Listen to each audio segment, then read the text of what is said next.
we are not teaching our child skills for resilience psychologically, physically, or immunologically. It's all tied together because psychological stress creates the same amount of inflammation as physical stress or infectious stress or toxic stress. Stress is the inflammation that robs us of life, energy, and happiness. Our typical solutions for gut health and hormone balance have let a lot of us down.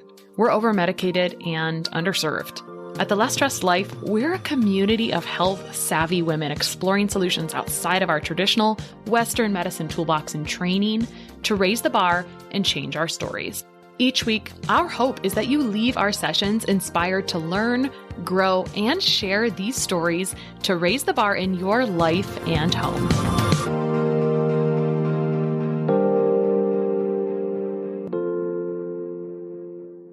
All right, today on The Less Stressed Life, I have Dr. Elisa Song, who is an integrative pediatrician, a pediatric functional medicine expert, and mom to 2 thriving children. In her integrative pediatric practice, Whole Family Wellness, she's helped thousands of kids get to the root cause of their health concerns and helped their parents understand how to help their children thrive body, mind, and spirit by integrating conventional pediatrics with functional medicine, homeopathy, acupuncture, herbal medicine, and essential oils. Dr. Song created Healthy Kids, Happy Kids as an online holistic pediatric resource to help practitioners and parents bridge the gap between conventional and integrative pediatrics with an evidence-based pediatrician-backed approach. And we're so happy you do that. Thank you and welcome, Dr. Song. Thank you, Krista. I'm honored to be here. So I was just telling you off air that, we've had other pediatricians, but I feel like you don't get enough opportunity to pick a pediatrician's brain or to talk through all the things. And we were also discussing, I was sharing that I feel in years of working with kids that there's 3 main ways that stuff presents. And you'll hear that a lot of the topics kind of go under this umbrella. It seems like when kids have stuff going on, it affects their mood longer term. It affects their skin, right? Like it's 1 in 5, or it affects maybe the parent is noticing GI stuff or something with that. So those are the big ones, in addition to probably other things you see in your office. So I'm glad we're going to cover a little bit of all of that today. Yeah, absolutely. But will you tell us a little bit about how I think it's really amazing and interesting when people decide to get trained conventionally and then say, this isn't working for me. I don't really like it. I want to do something different. How did that transition happen, especially in a time where everyone else has a lot of people are having those same feelings?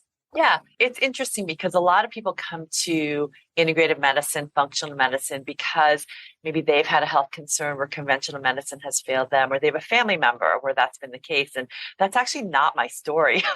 I mean, knock on wood, right? I mean, thankfully, I've been healthy. My children have been healthy. But I actually, when I was in college at Stanford, this is long before I even thought I was going to be a doctor.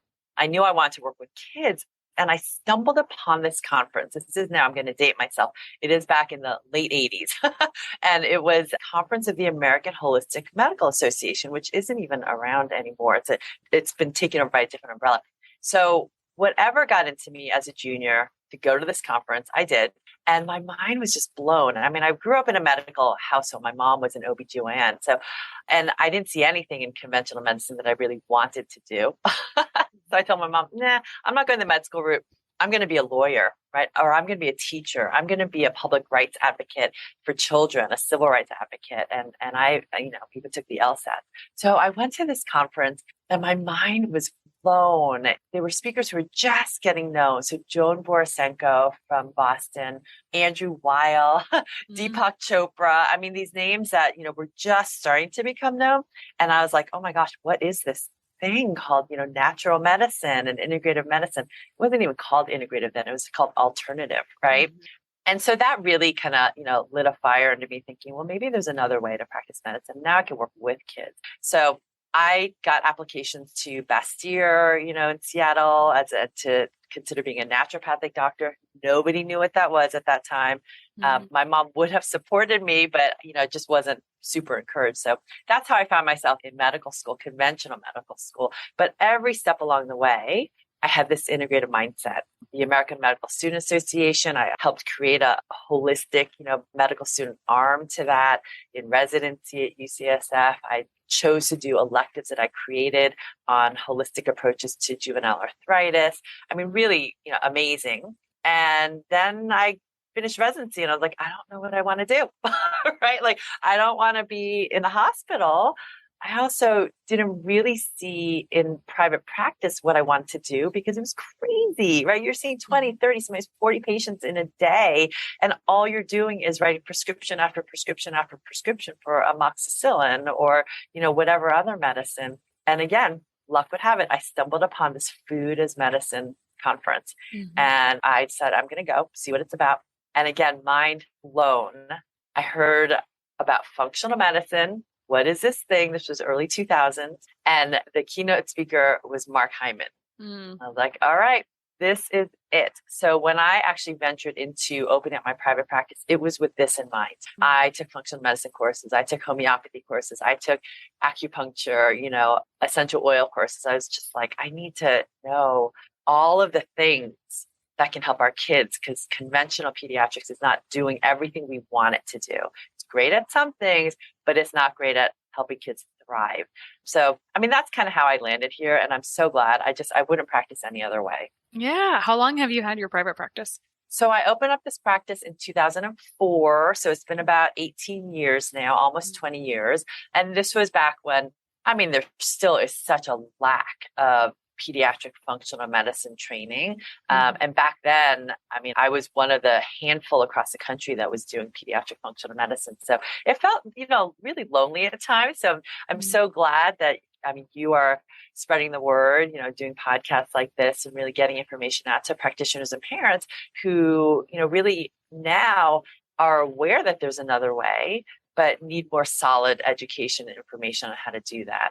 Yeah, for sure. Oh, what I heard there was a lot of blazing your own trail. Not gonna lie. You're like, you said, I created my own elective so I could do the things I wanted. And that's wonderful. I have an intern like that as well, who's right now she's doing this elective because otherwise where else would she get it? So, yeah. All right. So, on the thought of mood, skin, and GI, let's actually start with kind of a really challenging one, which is with anxiety, child anxiety. So what are some of the first things that you think about when someone comes into your office and mom is like, this kid is stressed or anxious, or there's probably quite a spectrum there. Where does your brain go first? What do you do first? Well, and as I'm sure most of the listeners are aware of, in functional medicine, we always look at the gut first. And this is, regardless of whether there are any actual gut symptoms. Most kids don't. Actually, though, a lot of kids have no idea how often they're pooping, or what their poop looks like. But, even without apparent gut symptoms, whether it's, skin or immune system issues or brain mood issues, we always look at the gut first. And, for anxiety, this is especially important. Well, let's back up and just say that acknowledge that there's been a mental health crisis in our children for decades, right?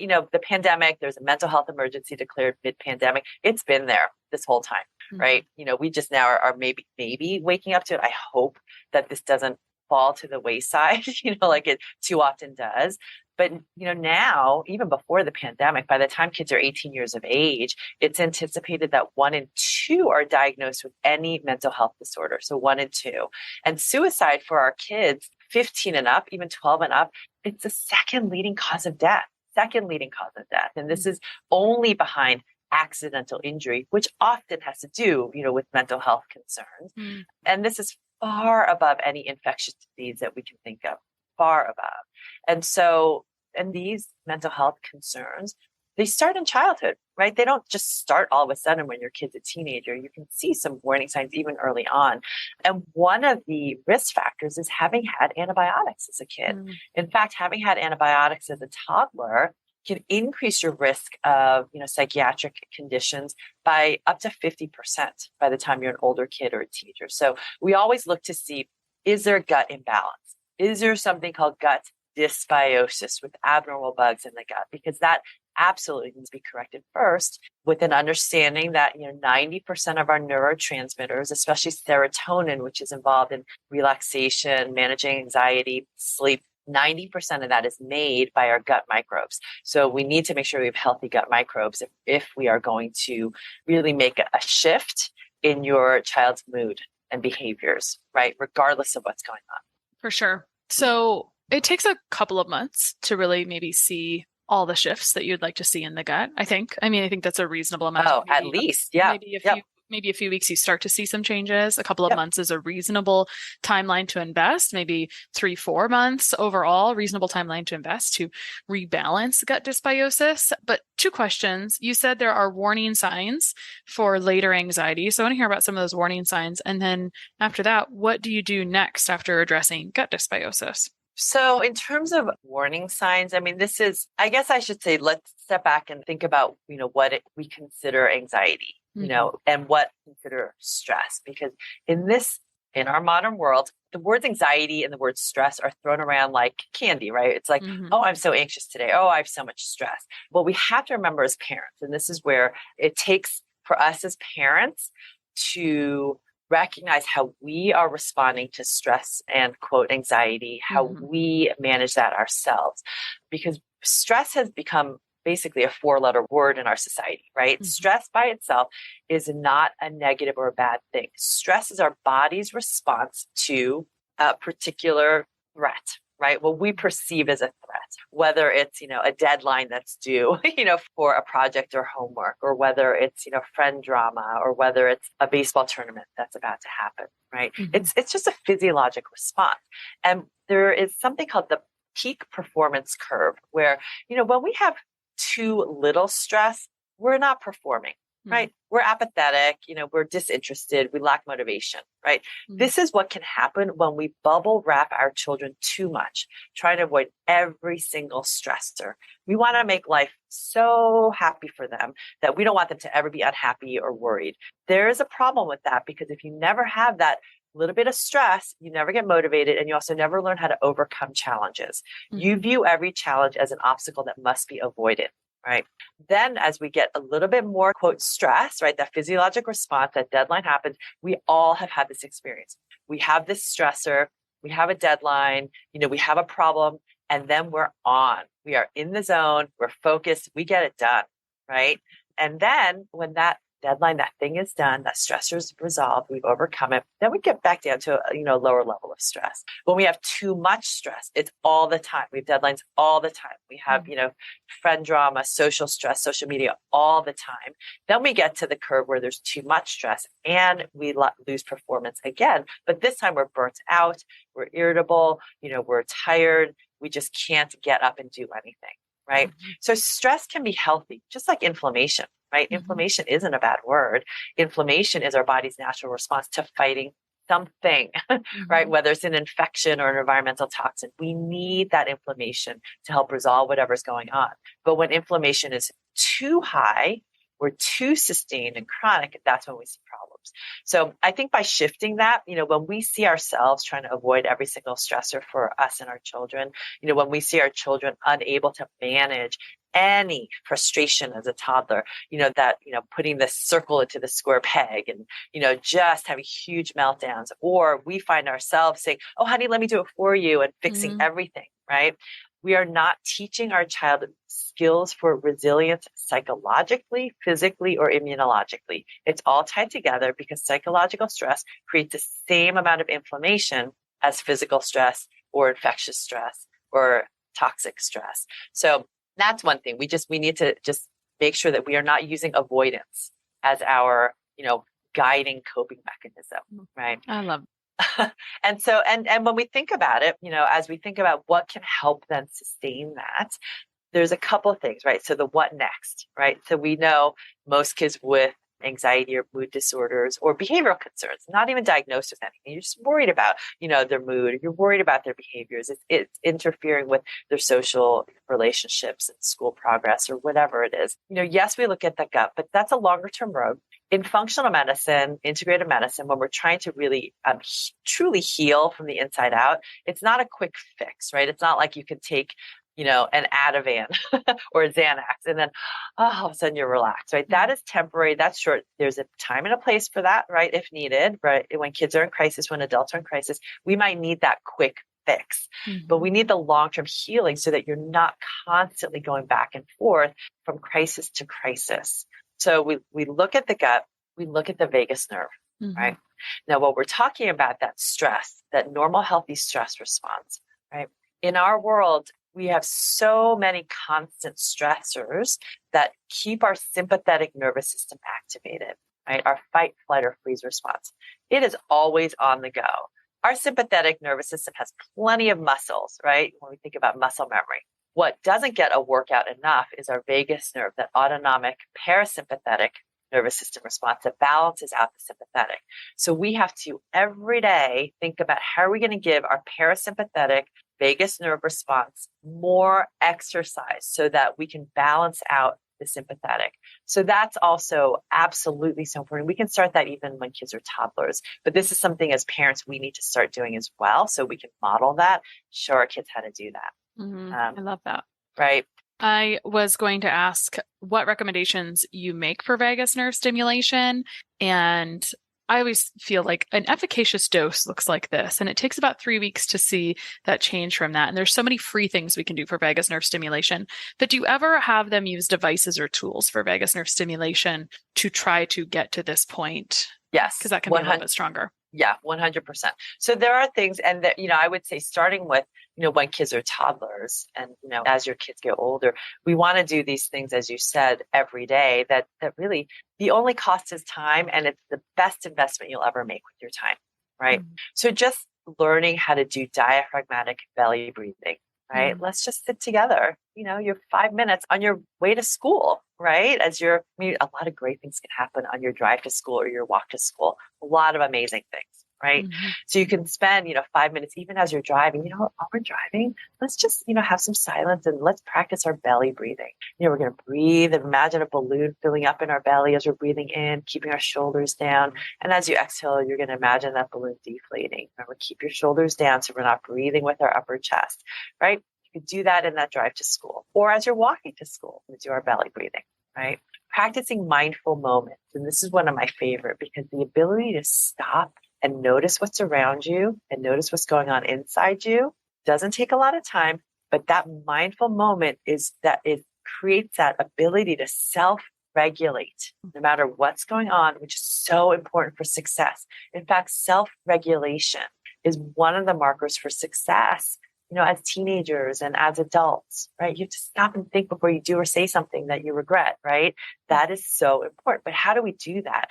And again, on the way to school, driving or walking, you do something called a 5 senses meditation. Mm-hmm. But what I explain to kids and parents is, stop, look, and listen, right? Because we all learn that when we're crossing the street, you stop, you look around, are there any cars coming? Then you listen for cars and you go. So the stop, look, and listen, when we stop, we give ourselves permission right then and there to stop what we're doing, right? Whether it's, talking a mile a minute or walking to school, while we're looking at our phones, right? We stop and then we look. And look means using all of your 5 senses to notice what is going on around you. We close our eyes first because our visual stimulation is our most powerful that we use all the time. And we allow our other senses to first come up to the surface. So as we close our eyes, just say, honey, what do you hear? Let's take a moment. Do you notice the birds chirping in the tree? Or did you hear that airplane flying overhead? What do you smell? Right? Is it the fresh cut grass? Maybe it's, the barbecue in the backyard, right? Notice what you taste in your mouth. Is it the minty toothpaste that you just brush your teeth with? What do you feel on your skin? Is it the tag on the back of your shirt? Is it the wind blowing your hair? And then finally open your eyes and then notice what you see. And you will see things that you hadn't noticed before because you were too busy, right? Mm-hmm. Is it the dandelion that you were just about to step on that you might want to pick and blow, right? And make a wish. And then the final listen, right? Stop, look, and listen. When we listen, we take that moment to integrate all of that, listen to what our body and mind are feeling in that moment, right? 2 minutes of your time. So these are things we can do every single day. We can practice gratitude every single day, and that engages your vagus nerve. So what I would want parents and practitioners to recognize is it's these little moments when we are practicing our vagus nerve work that make a huge difference. It doesn't have to be fancy hours-long meditation, silent retreats, fancy stimulators. It's a little things that count because our vagus nerve needs to know how to get back into that state at any moment. Right. Mm-hmm. And yet there are times when kids are really going through, huge periods of stress, crisis, emotional trauma, where we just need to passively engage their vagus nerve for them. right? And for older kids too, who are just not into sitting still and doing a 10-minute, 15-minute, 30-minute guided meditation or breathing meditation with an app, right? I don't like to use the word meditation because for a lot of kids, they roll their eyes. Oh, I do meditation. I did that in school, right? So, but, we really want to consider it brain exercise, right? Vagus nerve work. It's so much more than beyond what we envisioned meditation to be. This is something that we all need to do. So I do use some devices. As a practitioner, I might do ear acupuncture, do some ear electrostim to target. There's a branch of the vagus nerve that goes right through the ear. Right. That's why ear acupuncture can be so successful. And there are little devices. There's a little stimulation device that sometimes I've given to parents and taught them how to use exactly where the points are to stimulate. So that's one option. I love, and Krista can see this, but we're on audio, but I wear my Apollo Neuro device all the time. And there are different settings that stimulate your vagus nerve, improve something called heart rate variability. Now, heart rate variability, as some of you know, is one of our best measures for optimal vagus nerve function. We want to optimize our heart rate variability. And this Apollo Neuro device that sends little vibrations to your skin has been found to improve heart rate variability. And I know because I track it with my Aura ring.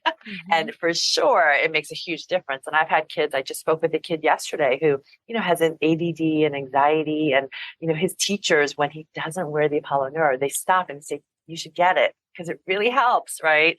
So there are some passive ways that we can actually stimulate our vagus nerve for sure. Awesome. Thank you so much for sharing that. And that felt so nice to stop and talk about bringing awareness into the parasympathetic nervous system and honestly saying that we can be the start of the change for kids with anxiety. And it takes a lot of skill building. You are just not successful on hour one, day one, week one all the time, but it's continually practice on your own and modeling that.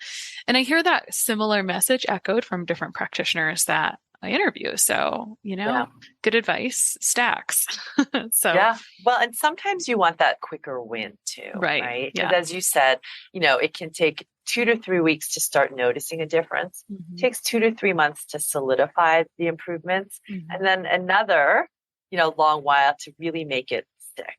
Right. And I think when you are not doing those things, you have to think of it just like a muscle that it will atrophy and you will slip backwards. Absolutely. So. Absolutely. I love how you brought up self-regulation too. I think that's such a thing that I had awareness around. I mean, some examples of self-regulation can be around food and just feeling like you have to eat everything in that time. Or for me, it was speaking really quickly and having to slow that down a lot, trying to jam so much into things. But there's so many opportunities or ways to look at our own self-regulation, and awareness is our first best friend. But absolutely.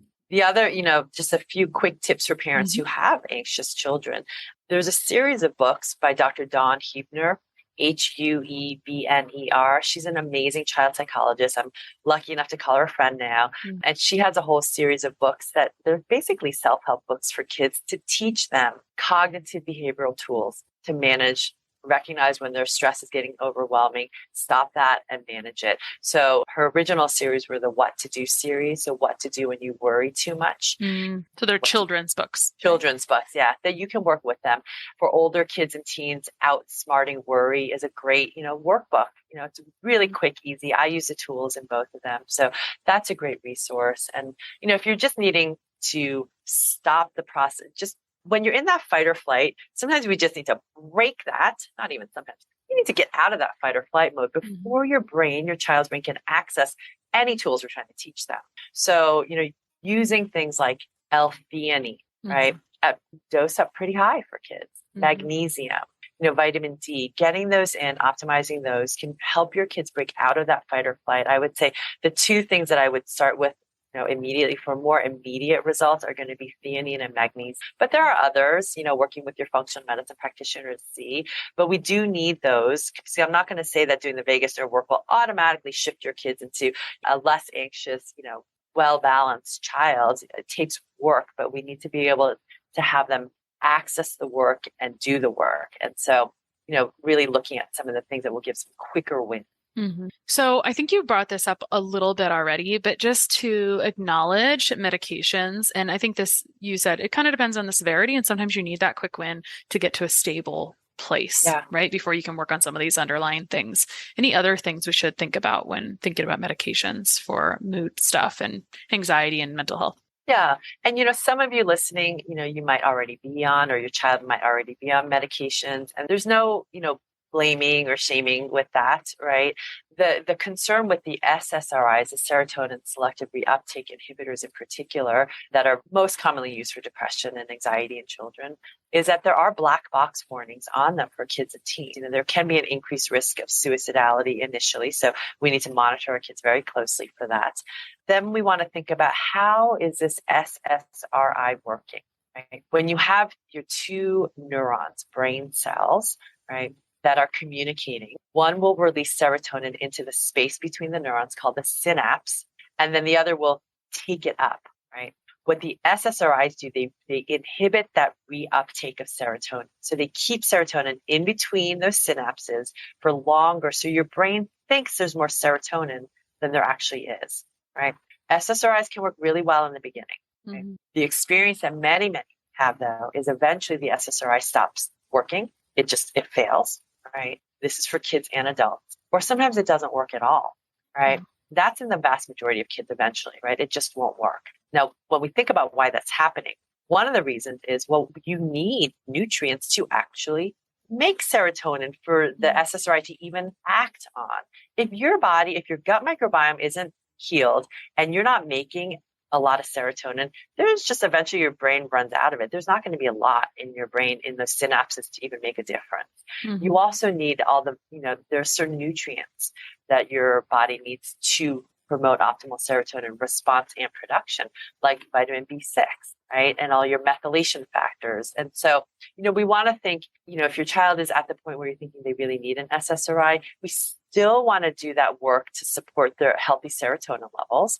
We still want to do the gut work, and we still need to give them the tools to manage their stress in a healthy, productive way so that they don't always necessarily need the SSRI, right? Using a medication, it's basically trying to manage symptoms, but not giving your child tools to manage and thrive through adulthood. So it has to be a multi-pronged approach. Man, we could have ended it there and then just done a total part two, but it was so beautiful. I want to go through some of these somewhat rapid fire questions from clients, from audience members that come up so often with kids, kind of switching gears a little bit after this beautiful treatment of anxiety and mental health in children. So one thing you said to bridge this is that these skills that you build are going to cross over to immune resiliency as well, overall resilience. And I think that's a gorgeous definition. As I continue to ask every guest, like, tell me your definition of terrain. And I feel like that was a bit of your definition of terrain partially. So there's a few different questions. And so some has to do with like blood work, immune support, recurrent infections. Let me start with recurrent infections. What if kids are experiencing recurrent infections like UTI, ear infections, or other commonly recurring infections? What are you thinking about? Well, it still comes back to the gut, right? I don't want to sound redundant, but sometimes there's just, you got to go back to the gut. And the reason is, it's always helpful to understand the reason. Right. Because I can tell my kids and tell the parents in my practice, well, we're going to work on the gut now because it's so important for your immune system. But you want to understand why, if you're going to really make it a priority. And so what I have kids and parents think about are, just notice your tonsils, right? We all were born with tonsils. Tonsils are part of our lymphatic system, a really important part of our immune system. What we also want to recognize is that our entire GI tract is lined with these tonsil-like patches called our Peyer's patches. And those Peyer's patches make up 70% of our immune system, right? We have more of our immune system lies in our gut than in our bloodstream, right? We always think, our white blood cells and our neutrophils and all of our other immune cells that are in our bloodstream. But they're actually, the heart of our immune system lies in our gut. And those Peyer's patches communicate directly with the immune system in our blood to decide, is what we're experiencing a friend? Can we just ignore it, right? Is it foe? Do we need to go on the attack and fight it? And if it's an infection, kill it? Or do we not know what to do? And we attack the wrong thing. That's what happens in autoimmunity, right? We think this piece of whatever is we're exposed to is something to be attacked, but it actually looks very similar to something in us, let's say our thyroid, right? Mm-hmm. And then we start developing thyroid antibodies. What's alarming is, there's been a long range study of something called ANA, anti-nuclear antibodies, very non-specific autoimmune marker. And these researchers tracked ANA levels across different populations. The population that had the most rapid growth in the percentage of people who are positive ANA were our teenagers, right? Our teenagers are developing these signs of autoimmunity long before they develop autoimmune disease. So we need to be aware of this. And so we start with the gut and we make the gut happy, right? We want to feed our gut microbes all of those amazing nutrients. I mean, fiber really is, we can talk about fiber, till we're blue in the face, but, we have a fiber gap.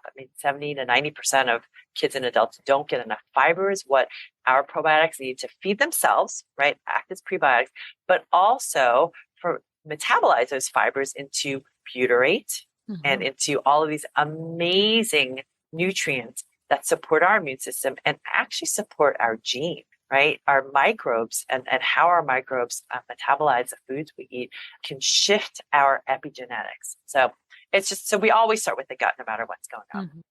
I want to point out a couple things. One is that I have a great fiber episode that I'll make sure lands before this, because we can have kind of like when you say meditation, we have preconceived notions about fiber and what is well tolerated depending on what happens in the gut. So we go through that all in that episode.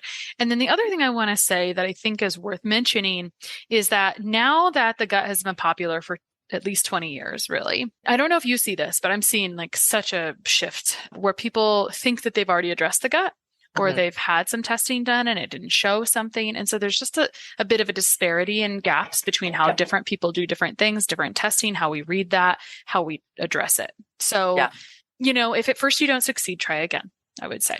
Yeah. And I love that, Chris. I'm so glad you pointed that out because it is true. You can barely pick up even a conventional journal or even the newspaper. Well, nobody picks up the newspaper anymore, but on your news feed, right, online, and not see something about probiotics or microbiome this or gut that. And so it's become more and more mainstream to think about, the gut and how that affects our health.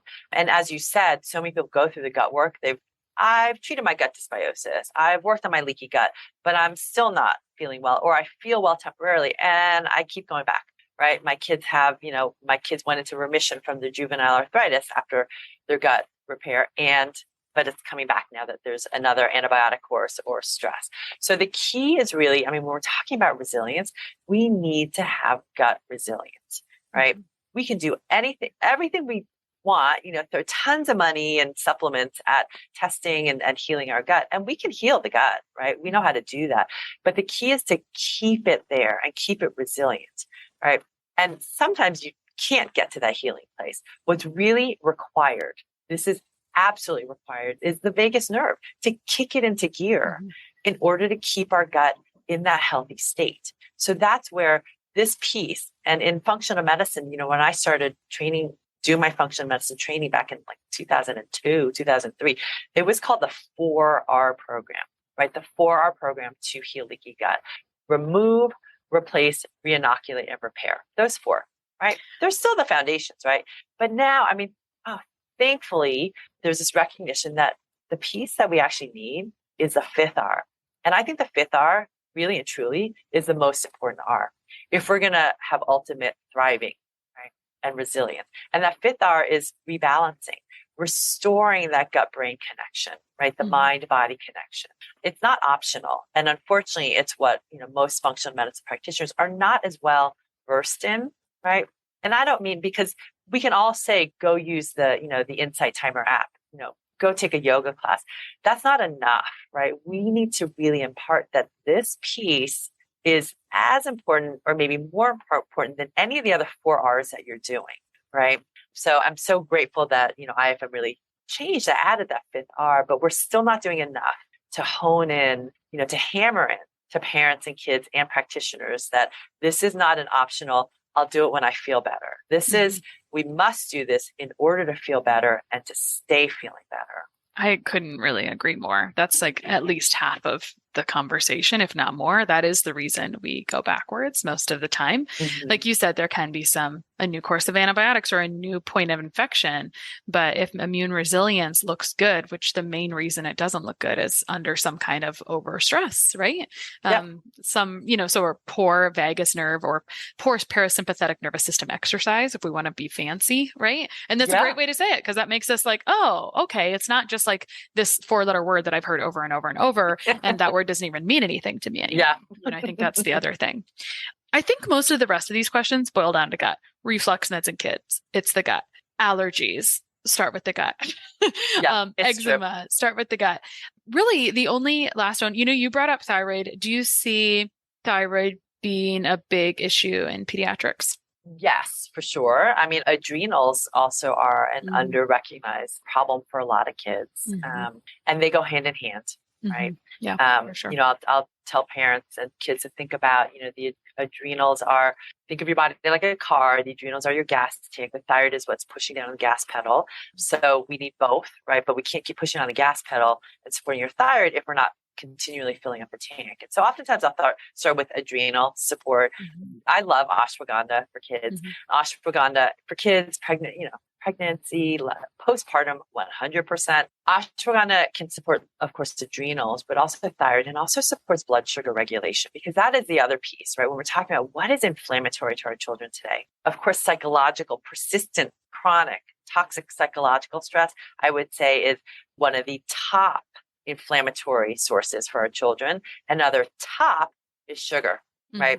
Sugar and ultra processed food. Yeah. And so, if we recognize those and, work on those, no matter what's going on, you're going to see improvement. And this is for yourself too, as a parent listening, right? If you just really mindfully, and I'm not going to tell you to say never no to the sugar, because that's not going to work, right? Anyone with kids, it's going to backfire, right? You need to teach the kids the why, right? When they have the sugar, or when they have that, I always think about like the rainbow frappuccino thing, right? That's just so horrible with all those, artificial colors and preservatives in it.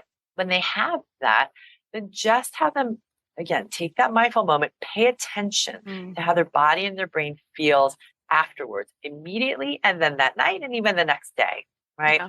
Notice how their skin looks, or how accurate their basketball shot was, or how well they, rehearsed their lines in their school play, whatever is important to them. Have them notice if they're performing and achieving their best, whatever that is for them, after eating these foods or not having those foods and having stronger foods, right? And then they can make those decisions. We need to empower our kids with not just I'm not doing it because mom told me not to. I'm doing this because I know I have prom in a week. I want my skin clear, so I'm not going to have that sugary, fake thing. Right. Or, I have my violin rehearsal coming up, and I know my brain thinks better, that I get less anxious about performing when I don't have those things, right? We want them to make those connections for the rest of their life. Oh, absolutely. If you can help cultivate awareness in someone, and kids are just like adults. We do love a little instant gratification. I know my daughter, we did a little experiment around her last menstrual cycle, and she's like, so is that something I could do all the time? And I was like, that would be fine. And it was just cute because it was like a more instant gratification. And that's why she was interested. We're all like that, we're humans. So I do want to ask this last question because it does come up all the time. What's your advice to parents? And what about immune support when there's been antibiotic overuse? Yeah. So the first thing when we think about antibiotics is there is a time and a place for antibiotics, for sure, right? Antibiotics can save lives. And, I have prescribed antibiotics, of course. I prescribe them way less now that I know how to use my homeopathy, essential oils, herbal medicine. In fact, ear infections, earaches are the number one reason for a visit to the pediatrician's office. And in the last nearly 20 years being in practice in an integrative way, I mean, I could probably count on the fingers of like both my hands the times I've had to use antibiotics for ear infection, which is awesome, right? So first we need to know, when are they really necessary? Are there other options? What can we do to support your child's immune system so that perhaps they don't, get so many infections that then lead to bacterial infections? So, those, vitamin D, number one, right? Optimizing those levels. Zinc, vitamin C. Oftentimes I'll recommend kids supplement those, through the winter time. Then, when kids do need antibiotics, right? And when they need them, because up to 70% of antibiotics prescribed to kids are inappropriately prescribed. And we are at the point now where by 2050, antibiotic resistance is expected to be one of the leading causes of death in the world. So we need to judiciously use antibiotics. There's a movement for antibiotic stewardship, just like we have, global, environmental stewardship. This is really important. But when antibiotics are necessary, antibiotics are the biggest disruptor to our gut microbiome, the most important. And so we want to make sure, yes, you can take the probiotics 100%, but probiotics it's not like throwing, Jack's magic beans onto the ground and all of a sudden you have this beautiful beanstalk grow up. You need the nutrients to feed those probiotics. Even if there's a prebiotic in that probiotic, you have to get the fiber in, you have to get the phytonutrients and all those colors of the rainbow. They're going to feed your good gut bugs. If your child is up for it, get those fermented foods in, because a recent study found that fermented foods actually increase the diversity and number of beneficial bacterial species in your gut than fiber does. Fiber has amazing benefits in improving your metabolic markers in your gut, but it was fermented foods that actually won out. So getting those in, getting in fatty fish, of course, wild, make sure it's sustainable, make sure it's low mercury, but fish oils, omega-3s have been found also to not just support the gut lining, but also act as prebiotics, even olive oil. So getting in, all that rich, really moving towards that Mediterranean diet. I don't like to prescribe to particular diets, right? But you want to get in those healthy fats and nourish your gut microbiome. Get in bone broth. That's such a rich source of glutamine and collagen to help support your gut lining.